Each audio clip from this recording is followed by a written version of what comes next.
Jail भेजने का काम किया जा रहा है, तो ये ना हो पाए। मैं और कुछ नहीं, इन्हीं शब्दों के साथ मैं अपनी पार्टियों को विराम देता हूँ। जय निषाद प्राप्त साथियों।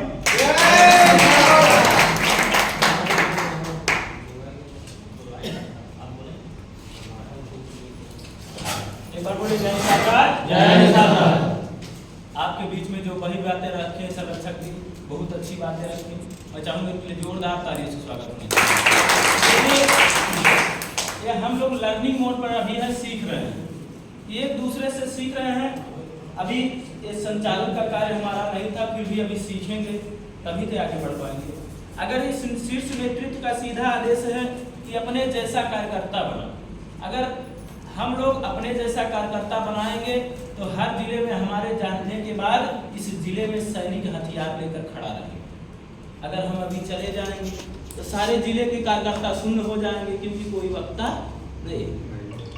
देखिए, आज सर्वप्रथम मैं अपने भगवान महाराजा गुलाल निषाद जी के चरणों में श्रद्धासुमन अर्पित करते हुए, निषाद वंश में जन्मे सभी संतों गुरुओं महात्माओं के चरणों में नमन वंदन करते हुए, हम गरीबों शोषितों वंचितों के मसीहा political guard father of fisherman से सम्मानित उत्तर प्रदेश सरकार के कैबिनेट मंत्री माननीय डॉक्टर संजय निषाद जी का चरण स्पर्श करते हुए, आज इस कार्यक्रम में उपस्थित हमारे निषाद पार्टी के सभी जाबाज सिपाही, चाहे वह ब्लॉक अध्यक्ष हो, ब्लॉक सचिव हो, बूथ अध्यक्ष हो, बूथ सचिव हो, और चाहे जिला कार्यकारिणी के कार्यकर्ता हो, और हमारे ये सभी जिला अध्यक्ष, जिला संरक्षक, हम सभी लोगों का आप सभी को अपने हृदय से तहे दिल से स्वागत करते हैं और आप सबके लिए जोरदार तालियों से स्वागत करते हैं। देखिए, हम लोग किसी लक्ष्य को लेकर निकले हैं। ये बताइए कि 70 साल से ये मछुआ समुदाय का शोषण हो रहा है, क्या कोई आपको बताने आया कि यह आपका हिस्सा कैसे मिलेगा?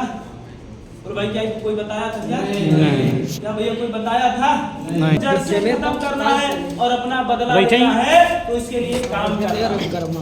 यहाँ पर सभी लोग आप कार्यकर्ता हो, ये बताओ कि देखो, हम ज्यादा कुछ नहीं, एक कहानी के माध्यम से कहेंगे कि महात्मा बुद्ध कार्यकर्ताओं के बीच में, जैसे आज हम लोग डॉक्टर संजय निषाद जी के शिष्य हैं, ऐसा समय था। भाई जरा ध्यान दीजिए, एक बार बोले जय निषाद। वो उनके भिक्षु तैयार किए थे पूरे देश भर में अपने धर्म का प्रचार करने के लिए। वो समाज को जा जाकर बताते थे, सही बात को बताते थे, और वो उन बातों को बताते बताते एक सेना बनाया। गांव-गांव में भिक्षु तैयार कर दिया, जिले-जिले में कार्यकर्ता तैयार कर दिया। वो कार्यकर्ता दिन रात निरंतर काम करते गए। भाई इधर-उधर कुछ मत करो, आप लोग थोड़ा शांति से सुनो। बस दिन रात कार्यकर्ता मेहनत करते चले गए। 1 साल बीता, 2 साल बीता, 3 साल बीता, 4 साल बीता, बस उनका काम होता था भिक्षा मांगे, और भिक्षा मांगकर उसी गांव में सोते थे, उसी गांव में रहते थे, और रात भर वो कैडर पढ़ाते थे, गांव वालों को जगाते थे और अपने धर्म पर परिवर्तन लाते थे। तो धीरे धीरे हो गया, जब 1 साल बीता, 2 साल बीता, 3 साल बीता, 4 साल बीता, अब कार्यकर्ताओं का मनोबल बहुत था कि हमारा बहुत नाम होगा, बहुत कुछ मिल जाएगा, लेकिन कुछ मिल नहीं रहा था, कुछ नहीं मिला। एक दिन पूछ बैठे महात्मा बुद्ध से, गुरु जी, ए भाई, ए युवा नौजवान साथी, बड़ा रहेगा, आप लोग हंसने का पात्र हैं, अगर आए हो तो सही से बैठकर सुनो, कुछ बनना है तो। देखिए, ज्ञान से, इस धरती पर ज्ञान से बड़ा कुछ नहीं है। सब चीज में बंटवारा हो जाता है, लेकिन ज्ञान में कभी बंटवारा नहीं होता। आपका जितना धन दौलत है सब बेईमान लूट सकता है, दुश्मन लूट सकता है, लेकिन ये आपका ज्ञान कोई नहीं लूट सकता। क्या कोई ले पाएगा क्या भैया? धरती पर हो जब तक हो, जितना सीख सको उतना सीखते रहो, बाकी कोई आपको बचाने नहीं आएगा। हर परिस्थिति में आपका यह दिमाग, आपका ज्ञान ही बचाएगा। ये बात ध्यान देना। महात्मा बुद्ध ने अपने शिष्य के बीच में जब गए तो उनके शिष्यों ने कहा, भाई हंस रहे हो, मुझे बहुत बड़ा नहीं, चले जाओ। क्या हंस रहे हो? नए वाला अनुशासन का चलने का आपके जिले में आकर प्रभारी बना।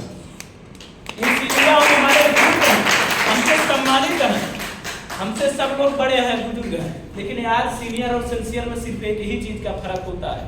सीनियर होता है उम्र से बड़े होते हैं, एसेंशियल होता है कि जो पढ़ लिख कर डीएम बन गया, एसडीएम बन गया, दरोगा बन गया, या कुछ ज्ञान लेकर आगे बढ़ गया। तब उसको बड़े बड़े लोग, हमारे पिताजी जाएंगे, हमसे बुजुर्ग लोग जाएंगे तो दरोगा के सामने ऐसे हाथ जोड़ते हैं, 18 साल का होगा या 20 साल का होगा। क्यों? उसको नहीं जोड़ते हैं, उसके चेहरे को नहीं जोड़ते हैं, उसके शरीर को नहीं जोड़ते हैं, उसके अंदर जो ज्ञान है वो ज्ञान लेकर उस पदवी पर बैठा है, तब उसके हाथ जाकर हाथ जोड़ते। सीनियर और सिंसियर है, आप हमारा सम्मान इसलिए कर रहे हो, अगर यानी नहीं होते तो आप मेरे सामने बैठे नहीं होते। सही है कि नहीं सही? देखो महात्मा बुद्ध जब ऐसे 4 साल 5 साल जगाए तो कार्यकर्ताओं के बीच में आपस में बहुत तनातनी हुई। कोई कहता है अरे यार कुछ नहीं मिल रहा है, बताओ क्या करने चले, ये हमें ऐसे बहला रहे हैं, फुसला रहे हैं, अपने तो घूम रहे हैं, अपना प्रचार कर रहे हैं, लेकिन हमारा कोई सम्मान नहीं है, कहीं हमारी इज्जत नहीं। तो महात्मा बुद्ध से एक दिन पूछे, कहीं चलो भैया पूछते हैं। महात्मा बुद्ध से कहे बताओ गुरुवर कि हम लोग आपके कहे पर काम तो करते हैं, आज 4-5 साल से लगातार 6 साल से दिन रात जा रहे हैं, गांव में भूखे सो रहे हैं, कहीं गाली खा रहे हैं, लेकिन हमें कुछ मिल नहीं रहा है। तो महात्मा बुद्ध ने कहा कि देखो, अपने झोले से एक पत्थर निकाल कर दी, कहा कि जाओ इस पत्थर की कीमत पता कर लो। वो पत्थर लेकर सबसे पहले उनके शिष्य गए, कहा बेचना नहीं, इसकी कीमत पता कर। कहाँ गए? आलू की दुकान। जब उनका शिष्य आलू की दुकान पर गया, कहा कि साहब ये पत्थर ले लो और इसे मुझे क्या मिल सकता है बता दो, इसकी कीमत बता दो। तो आलू वाला सब्जी वाला पत्थर लिया तो देखा था पत्थर बहुत अच्छा लग रहा है, कहा कि भाई पत्थर तो बहुत सुंदर लग रहा है, आप हमको इस पत्थर के दे दो, हमसे 2-4 किलो सब्जी ले लो, आलू ले लो। तो कहा देखो मेरे गुरुजी ने कहा है बेचना नहीं। वहां से लेकर आगे चल दिए और आगे जाते हैं तो आगे दुकान मिलती है किसकी? एक सुनार की दुकान पर। कहा कि भैया ये पत्थर की कीमत बता दो। सुनार देखा तो तुरंत कहा पत्थर तो बहुत ही अच्छा है, बहुत सुंदर है। कहा भाई इसको ले लो, इस पत्थर को हमें दे दो, आप हमसे 1-2 किलो सोना ले लो। कहा 1-2 किलो सोना ले लो, लेकिन मुझे दे दो, मुझे पसंद आ गया। कहा साहब मेरे गुरुवर ने कहा इसे बेचना। तो आगे लेकर चले गए, आगे जोहरी की दुकान थी, जोहरी के दुकान पर गए तो कहा भैया इस पत्थर की कीमत को बता दो। जोहरी देखते ही चकाचौंध हो गया, कहा कि ये बेशकीमती कोहिनूर हीरा है, इस पत्थर को मुझे दे दो, मेरे जीवन की सारी कमाई ले लो। तुरंत कहा साहब मुझे बेचना नहीं है। वहां से वापस लेकर सीधा अपने गुरु जी के पास आए, कहा गुरुवर इस पत्थर की कीमत, मैं गया आलू वाले के पास तो उसने कहा 1-2 किलो आलू ले लो, सोनार के पास गया तो 1 किलो 2 किलो सोना ले लो, लेकिन जोहरी देखते ही कहा इस पत्थर को मुझे दे, मेरे जीवन की पूरी कमाई ले। तो कहा यही तुम्हारे सवालों का जवाब। कहा हम समझ नहीं पाए। कहा कि देखो इस पत्थर को कोयले से निकाला गया और इसे कोयले के खदान में हीरा होता है, उसे निकाला गया और तराशा गया और यह वही तराशा हुआ पत्थर है। और हीरा रूपी तुम्हें ज्ञान दे दिया, तुम्हें पद दे दिया और जिम्मेदारी दे दिया।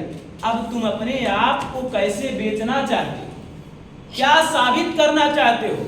हीरे की जैसा आलू के जैसा बेचना चाहते हो तो आलू के भाव बेच जाओ, सोने के भाव बेचना चाहते हो तो सोने के भाव बेच जाओ, अगर हीरे के जैसा बेचना चाहते हो तो हीरे के भाव बेच जाओ। यानी कि जिसके पास जाओ अपने जीवन की पूरा न्यौछावर कर दे आपके नाम, वैसे आप बन जाओ। उसी तरह से ठीक महामना डॉक्टर संजय कुमार निषाद ने हम सब कार्यकर्ताओं को ज्ञान दिया, ध्यान दिया, धैर्य, ज्ञान ध्यान धैर्य, सर पे बर्फ मुंह में शक्कर पांव में चक्कर, ये तीनों चीजों का अध्ययन करवाकर आपको आर्थिक, शैक्षणिक, राजनीतिक और समाज पे हो रहे शोषण अत्याचार को कैसे खत्म करना है, उस चीज को इस देश में, उस पूरे उत्तर प्रदेश में 4.5 करोड़ मछुआरे हैं।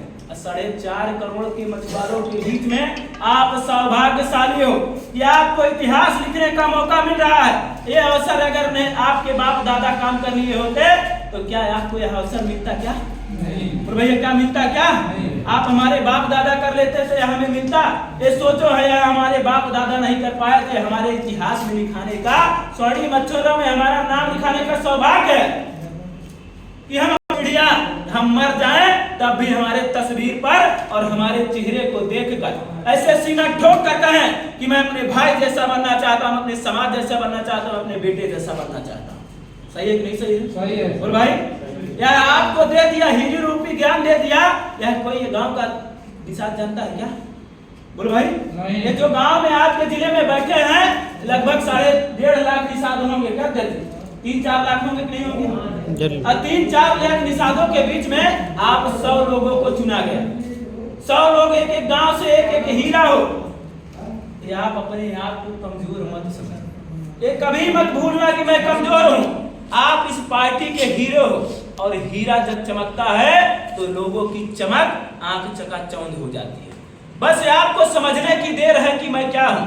एक मिट्टी से निकालकर, जो मिट्टी होती है साधारण होते हैं, उसको लोहार जिसको कहते हैं, कोहार जो होता है उसको बनाता है, क्या कहता है, उठाता है, मिट्टी को खोदता है, तो उसे ले जाता है एक गड्ढे में डालता है और उसे खूब लतियाता है।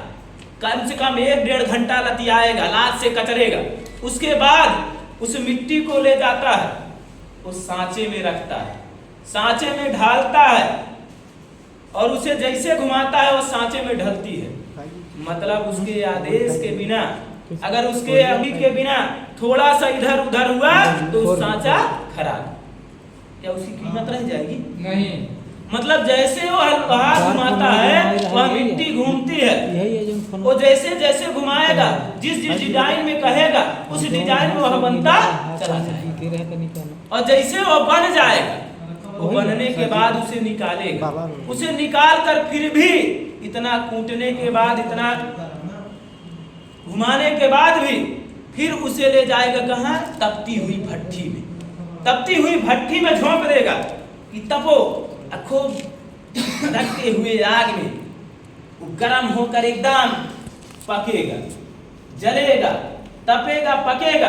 अब पक जाएगा, फिर भी पकने के बाद भी उसके बाद उसके ऊपर पेंट पॉलिश किया जाता है। पकने के बाद पेंट पॉलिश किया जाता है, तब वह पात्र बनता है। और पात्र बनने के बाद उसमें रखा जाता है, पानी रखा जाता है, उसमें रखा जाता है, पैसा रखा जाता है, जिसमें लाखों लोग उसे यूज करें और लाखों लोगों का भला करता है। अगर वह पात्र, जो घड़ा पात्र बनाया गया, अगर वह बनने के बाद अगर वह टूट जाए तो ईमानदारी से बताओ वह मिट्टी में मिल पाएगा? बोल भाई, मिट्टी में मिल पाएगा? उस जगह पे जा पाएगा? वह मतलब ऐसे हो जाता है कि उसे लात मारकर वह कंकड़ पत्थर बन जाता है। बस इधर से लात आदमी मारता है तो उधर, उधर से लात मारता है तो इधर, मतलब उसका जीवन खराब हो जाता है। आप अगर पात्र बने हो तो हम निषाद पार्टी के एक कार्यकर्ता को कहेंगे कि निषाद पार्टी ने अगर आपको पात्र बनाया है, यह ज्ञान देकर आगे बढ़ने का अवसर दिया है। अगर आप पात्र बने हो तो कभी निषाद पार्टी से टूटना नहीं। यार, राजनीति एकदम बहुत खराब चीज होती है। जो इस दलदल में फंस गया, निकल नहीं पाता, और जो निकलने की कोशिश किया, मान लो दूसरे जल में जाने की कोशिश किए, तो आपका तो भविष्य बर्बाद होगा, आपके आने वाली पीढ़ी का भी भविष्य बर्बाद हो जाएगा। क्योंकि इस निषाद पार्टी को सत्ता में आने से कोई रोक नहीं सकता। ये आप लिख लो, मैं 100% कहता हूं, मैं भी नहीं रहूंगा तो इस पार्टी को सत्ता में आने से कोई रोक नहीं सकता। इस जिले का कोई भी कार्यकर्ता नहीं रहेगा तो इस पार्टी को सत्ता में आने से हम रोक नहीं पाएंगे। 29 राज्य को लेकर, 29 जिले को लेकर मायावती ने सरकार बनाया था, तो क्या पार्टी को रोक लेते क्या? नहीं भैया, ये कोई भी गलत फहमी में कभी मत रहे। और पार्टी ने हम लोगों को पात्र बनाया है तो हमको जनता की सेवा करना है कि नहीं करना? और भाई, आपके नेतृत्व में आपको बड़ा की जिम्मेदारी दे दी गई, आपको जिले की जिम्मेदारी दे गई, तो आपको जब अगर कार्यभार सौंप दे दिया, कार्यकर्ता का मतलब अभी हमारे लोग नहीं समझते। कार्यकर्ता का मतलब जिस दिन समझ जाओगे कार्यकर्ता की पावर क्या होती है, तो आपके सामने एसओडीएम दरोगा आकर पैर छुएगा। जिस दिन आप कार्यकर्ता का असली रूप पढ़िए, और कार्यकर्ता के 20 गुण होते हैं, उस गुणों को पढ़िए, एक भी गुण नहीं छूटा, तो जिस थाने में जाओगे, अगर आपके ज्ञान के आगे 100 दरोगा टिक जाएगा तब। क्योंकि आपको उस पढ़ाई को पढ़ना होगा, इस अनुशासन को पढ़ना होगा। और मानवा साहब हम लोगों को पढ़ाते हैं, और उस पढ़ाई को आप नहीं पढ़ोगे तो क्या आगे बढ़ पाओगे? बोल भैया। अगर उद्देश्य को पूरा करना है तो ये बताओ हमारा उद्देश्य क्या है? कितने लोगों को पता है भाई उद्देश्य क्या है? बढ़ जाए भैया, पार्टी का उद्देश्य क्या है? कोई बता पाएगा? बताओ भैया थोड़ा। समाज को आगे बढ़ाना। पार्टी का उद्देश्य है सत्ता पर कब्जा, बजट पर कब्जा, यानी कि जो सत्ता जहां से बजट पास होता है उस सत्ता के गद्दी पर कलम को पकड़कर सत्ता पर कब्जा करना। ये छोटा उद्देश्य है क्या? नहीं। बोलो भैया छोटा उद्देश्य है। जो 70 साल से कांग्रेस पार्टी उस कब्जे पर बैठी है, ये सपा बसपा 30 सालों से उसे कब्जा कर बैठी है। भाजपा आज ये पार्टियां 70 सालों से उसे सत्ता पर कब्जा की है। उस कब्जा को आप लेने जाओगे, उस चाबी को लेने जा रहे हो जिस पर बड़े बड़े घाघ बैठे हुए। अब सोच लो आपके आने के बाद ये बसपा कांग्रेस उत्तर प्रदेश से साफ हो गई कि नहीं हो गई? बोलो भाई हो कि नहीं हो गई? नहीं हो गई। और 30 साल से राज करने वाली समाजवादी पार्टी हाफ हो गई कि नहीं हो गई? हो गई। बोलो भैया हाफ हुई कि नहीं हुई? अगर हाफ हो गई तो भाजपा के साथ आए तो भाजपा माफ हो गई कि नहीं हो गई? तो आप अपने आप को कमजोर समझ रहे हो क्या? नहीं। बोलो भाई ये अपने आप को कमजोर कभी मत समझना। ये आपकी पार्टी की ताकत का एहसास है, समाजवादी पार्टी की। आपके पार्टी को ताकत का एहसास है, यादव जी को, पंडित जी को, दलित भाई को, लेकिन हमारे समाज को, हमारे कार्यकर्ताओं को अभी एहसास नहीं है। ये पार्टी से आपके इस जिले की अनुप्रिया पटेल सांसद हिल रही है, लेकिन आप अपनी ताकत को नहीं जान रहे। अगर ये अलग अलग बटे रहोगे तो अधिकार से छटे रहोगे कि नहीं छटे रहोगे? और भाई ये बताओ कि हम आपके बीच में अगर हम लोग इस उद्देश्य को पूरा करने के लिए मैं अकेला कर पाऊंगा क्या? नहीं। डॉक्टर साहब अकेले कर पाएंगे क्या? नहीं। आप अकेले कर पाओगे? नहीं। तो गांव गांव कार्यकर्ता बनाना होगा कि नहीं बनाना? हम सबको एक साथ चलना होगा कि नहीं चलना होगा? अगर हम आपस में लड़ जाएंगे तो दुश्मन फायदा उठाएगा कि नहीं उठाएगा? और भाई उठाएगा कि नहीं उठाएगा? अब लड़ना है कि आगे बढ़ना? आगे बढ़ना। और भाई आपस में लड़ना है कि दुश्मन से